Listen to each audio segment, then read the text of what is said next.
Welcome back to Wreaking More Joy. I'm Janet Dalglish, and in this season, Rekindle, we're exploring how women can rekindle the romance with our purpose, our joy, and our personal power, especially in our working lives. In the last episode, we spent time with Venus, really powerful planetary ally whose unique capacity for unapologetic desire is absolutely crucial to being able to experience joy in our own working lives. We talked about naming desire without shame, without urgency, without needing to justify ourselves. And we separated out the process of desiring something from the process of fulfilling that desire. So today we're going to meet Venus's lover, Mars. This is another planetary ally with a somewhat twisted reputation. And when I talk about planetary allies, remember, you get to choose how you want to define that. It can be a literal, ephemeral, non-physical entity associated with a physical planet. It can be an aspect of our own psyche. I tend to weave together a little bit of both. And in the case of Mars, this is a really interesting planet. A lot of women struggle a little bit with Mars, and this is partly because of where he came from. So let's do a few seconds of history to kind of set the scene. So, to the ancients, Mars was the representation of brutal imperialism, patriarchy, and extraction culture. We're going to take what we want from your culture. The Greeks saw him as a necessary evil.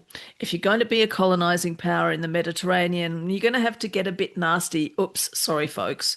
The Romans took it way further. They took imperialism a lot further, which is why we know about the Roman Empire, but we don't really think about the Greek Empire. They elevated Mars to senior status. He became one of the senior deities in their pantheon because for them, military conquest was a virtue. There is not one part of that that feels remotely comfortable to most modern women, and that means we might also have struggled with the parts of our psyche that he represents. The good news is when you strip out all of that toxic patriarchy old stuff, with Mars is revealed as this noble warrior spirit, the one that can help defend the vulnerable and help us stand our ground. So think less Genghis Khan and more Harriet Tubman. It's this quality of courage and boldness and self-trust. And in the journey of life, which Jung described as the journey back towards the self, where we continually yearn to individuate, to free ourselves from unconscious conditioning, to be our own person, Mars is this internal inner warrior spirit. He is the part of us which stands its ground and says, I will stand up for myself. I will stand up for my journey of life. I will take a step along this unknown path into the next thing for me. I will move myself from over here to over there because that's where I want to be. But Mars is not about grinding. He's not about proving himself. He's not about burning out in the name of productivity. His job is not conquest. His job is protection of your time, your energy, your values, your creative life. Venus helps us to know what we want, and her style is to stay put and allow good things to be delivered to her. That's her thing. That's her job.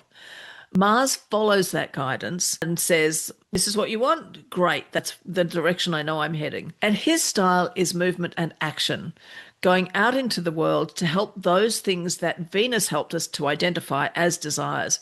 Mars is the piece of us that does the fulfillment. And consent matters big time. Many women's nervous systems associate action with pressure and urgency. We are taught that action must hurt in order to count. Anything worth doing is worth doing well. That was drummed into me as a kid. And it took me years to realize that it got twisted in my brain because of my life experiences about having to work at 120% all the time. And if it's not absolutely perfect, then it doesn't count at all. Or if it's not completely finished, it doesn't count at all. You might as well not even have started. Like all of that stuff, it gets twisted into a sense of everything must be done at full volume or more all the time and perfectly, or you're not doing it well enough, which means that the saying anything worth doing is worth doing well becomes a rod for our own backs. We were taught that if action feels clean or joyful or easy, we must not be working hard enough. Mars says otherwise. Clean Mars energy feels clear and focused and embodied. It feels like it's my thing to do. It is self-trusting and it can be oddly relieving. It's the difference between I should do this and this is mine to do. I get to do this. Obviously, we have actions in our working lives that we need to perform that may not feel like I get to do this, but we can put a lot more of that juice in there than we might be used to. And all of this matters so much when the brain weasels start their relentless commentary of who do you think you are? What if it's wrong? What if this proves you're not good enough? What if you regret this? Blah, blah, blah. Mars doesn't debate those voices. He simply picks up his sword of truth and his shield of justice and asks, what is the next true step?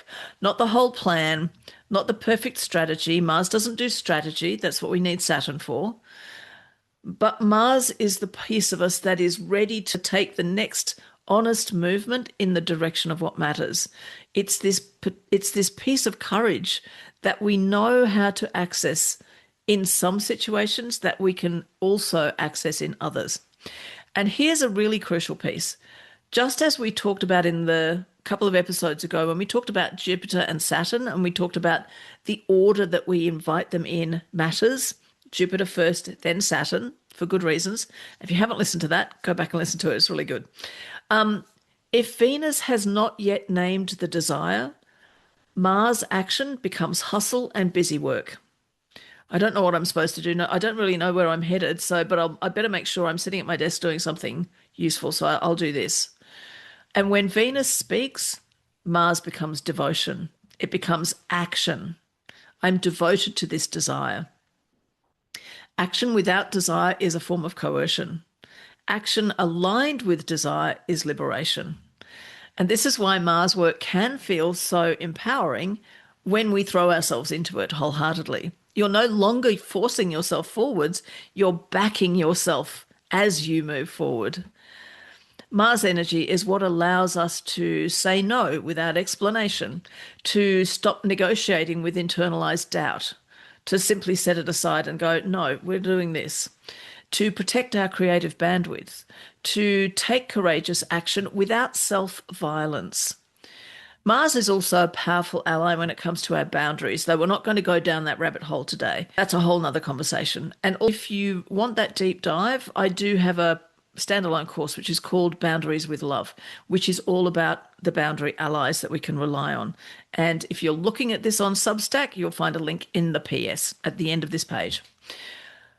Because when Mars is healthy, action doesn't drain us. It actually stabilizes us because uncertainty is exhausting. Second guessing is exhausting. Endless rumination about what should I do or how should I do it is exhausting. Sometimes the most compassionate thing you can do is to move. And we know this from some of the brain science research. One of the factors that can make us feel anxious or stuck or burned out or overwhelmed is the very real onslaught of information which tells us all the time, 24/7, that we live in a completely out of control world. The truth is, we have always lived in a world that we can't control. This goes right back to our caveman ancestors. We've always lived in a world that we can't control. But our brains need to feel some sense of control in order to gain some semblance of feeling safe. And we can use mindfulness techniques to work directly with our brain to put our focus on things we can control, like our breathing. But we can also use Mars-style movement and action to regain a sense of control in a really somatic, embodied way. So next time you're feeling that unsettled stuff, everything's spinning out of control, try one of these or make up your own. Clean a small section of the kitchen counter or a drawer in your closet. Slowly climb some stairs or do some squats and literally feel the powerful muscles of your thighs. They are the biggest, most potent muscles in the human body. That's why the thigh bone is the biggest single bone in the human body. It's got to manage the tension from those muscles. Devote a chunk of time to deleting the 257 emails in your inbox from one online store. And yes, I literally did this just yesterday. There's one particular store that I like buying stuff from, and I'm on their email list, and they send me a bunch of stuff, and I just go, yeah, yeah, I'll see that later. I usually delete them as I go, and I still had 257 of them left in my inbox. And it felt so good to just have that one thing done. So here's a Mars reflection for you. Think of one thing that you want. Maybe it is something that Venus has already helped you name, or maybe it's something that you already knew you wanted. Now ask yourself, what is the very first step I could take from where I am with what I have right now? No drama, no punishment, no 25-point plan, no big deal, just one clean action step. Maybe it's something like sending an email or canceling something or starting something or ending something or announcing something. When I was doing this probably about 5 months ago, and I was thinking about what I want to do this podcast and I want to get it started, but it feels so big. I've got to figure out what I'm going to talk about and what are the seasons going to look like and what are the episodes going to look. It was overwhelming. And I realized the one small action that I could take right there, right then, was to make a 30-second video announcing that it was coming. To pick a date. I actually knew the date that I would like to start it, which is when I actually did start it, the December solstice in 2025. I knew that. That was all I knew. And so the one action of announcing it, oh, it felt so good. It was also scary because now that I've announced it, I've got to follow through and do it, of course. But Mars doesn't require major heroics. Even though he's very capable of them, he just requires our willingness to experience action without punishment or pressure, one step at a time. And when you let action arise from self-trust rather than being driven by fear, something really extraordinary happens. You begin to feel more free after you move than you did before. That's how you know Mars is working for you and helping with the heavy lifting. It's this sense of, oh, even when I'm doing this scary thing, like announcing a podcast, it feels so good because it feels right. One of the key ingredients that Mars helps us with is that capacity for self-trust, because you can't be a noble warrior if you don't trust yourself to know what to do, to know how to handle the next situation, the unexpected thing that might come up. Mars is our antidote for the fear because he helps us tap into our inner courage, which lives within you. It is represented by Mars. Everyone has Mars somewhere in their astrological chart. So this sense of courage that we have in us, we don't want to try and push it or force it. We need to do it with consent to go, yes, I am willing to tap into my Mars, to have a relationship with Mars. I'm not going to be scared of this warrior spirit within me because I know it is not an imperialistic conquesting asshole. I know that I am not here to try and bully anyone. I am a good person with a good heart. And that means when I activate my Mars, I can be trusted. I can be trusted with my actions. I can be trusted to figure out a solution if something unexpected goes wrong. I can be trusted with this decision of what to do next. I can be trusted with action. So thank you for spending time with me today. I would love to hear about your experiences with Mars, how it may have showed up for you in the past, how this relationship with this Mars warrior energy might have connected with you in the past, and whether today has been a reframe, a different perspective that you enjoyed. All right, I'll see you next time. Bye.